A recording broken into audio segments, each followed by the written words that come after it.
and in some cases be tolerated in 2006.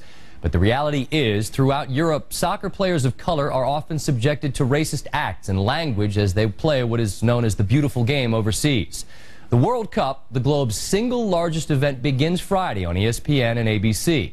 And the joy of cultural celebration is tempered by concerns over controlling racist outbursts. Jeremy Schaap on the beautiful game turned ugly.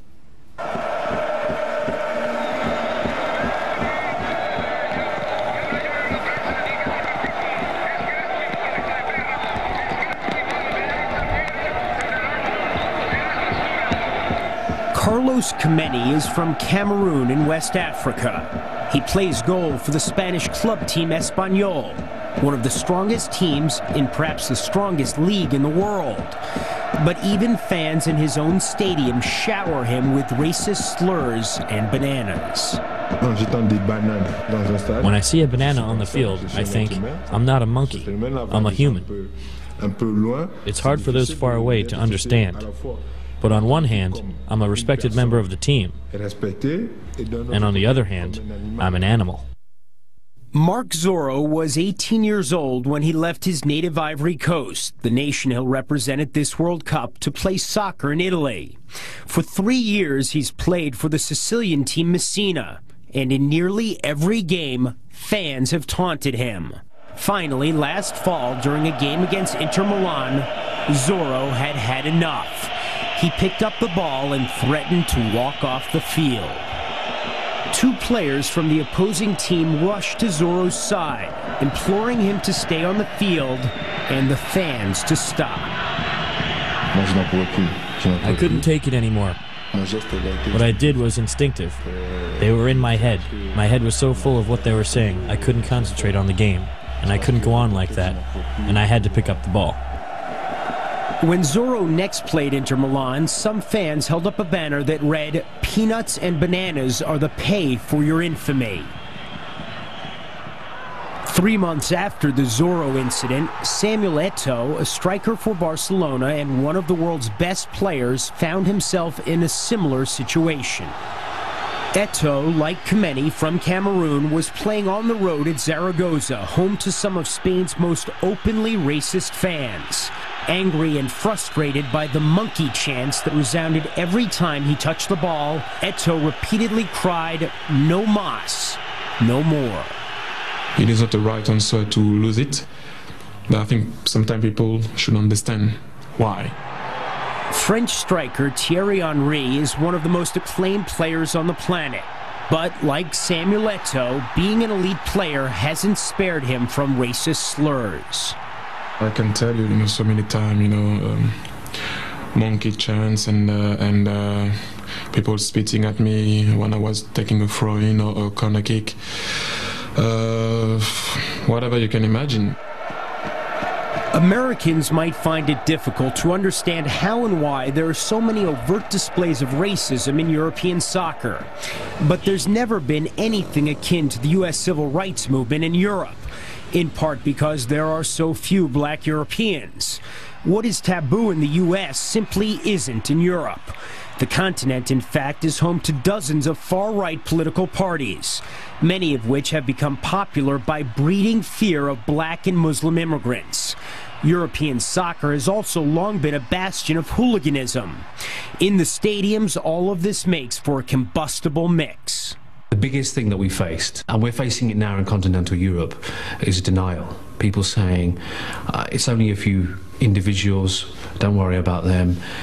What problem? I don't see a problem. It's not to do with race, it's to do with the culture, it's to do with a footballing form of abuse. It's not just some fans who are guilty of racism.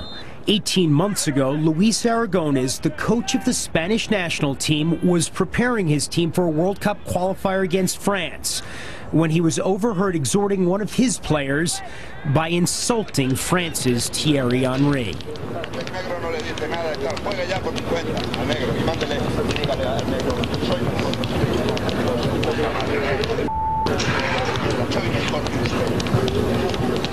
To be honest, the first time I heard it, I thought it was a joke. One of my teammates came up in my room and said, "Did you see what Luis Aragonés said about you?" I said, no, just, and then told me what he said, and I went, come on. He said, no, it's on TV, they have it on TV. I said, how can they have that on TV? And I put the TV on, and there it was.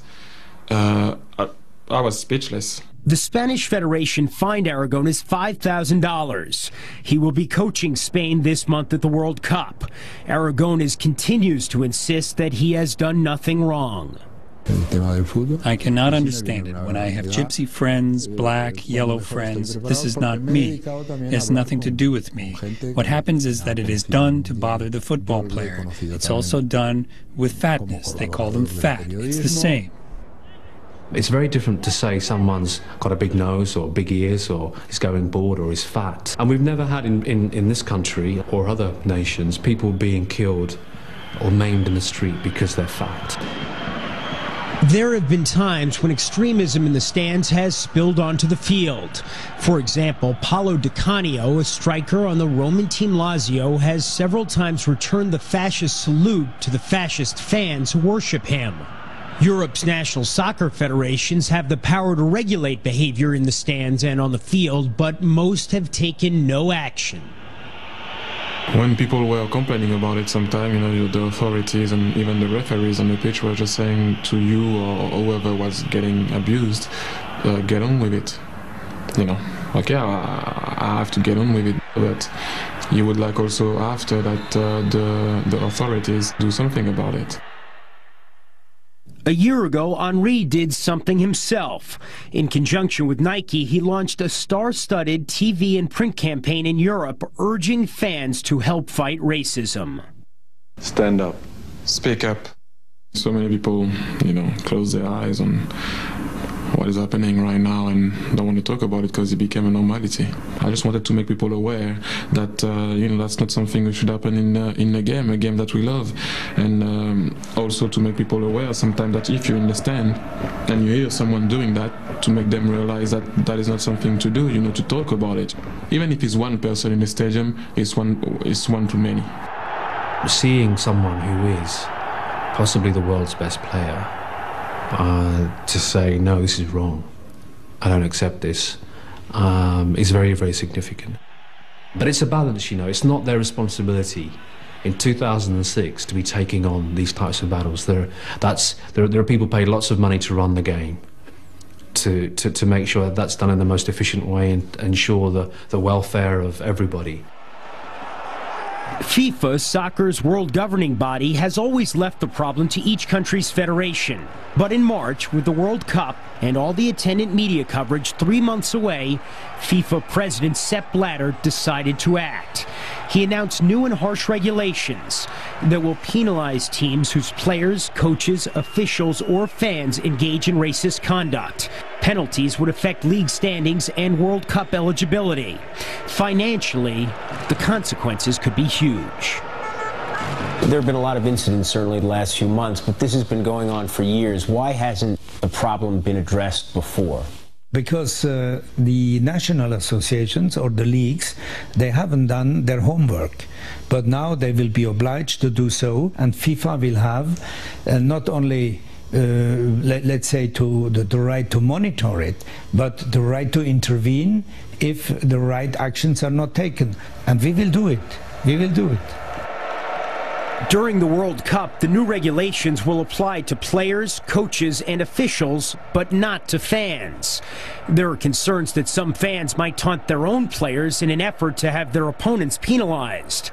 The stakes will be high. With the world watching, any racist incident would indelibly stain the beautiful game. What will happen to fans, say, in Germany during the World Cup who taunt black players? Yeah, where? Outside of the stadium? In the stadium. No, if they do it in the stadium, then I abandon. Then we close stadium, we go home. Definitely. No, seriously. No, seriously. Listen, if in this World Cup, with all the educational work we are doing now, and we still have that, then something is wrong in our society. And I don't know where we have to go. You heard Sepp Blatter of FIFA threaten to abandon World Cup matches where racist behavior is exhibited. Again, the ultimate penalty, the loss of 3 points in the standings, will apply only to players and team officials, not to fans, where most of the reported incidents have occurred. That loss of 3 points, which is the equivalent of a win, would likely doom any country from advancing out of group play.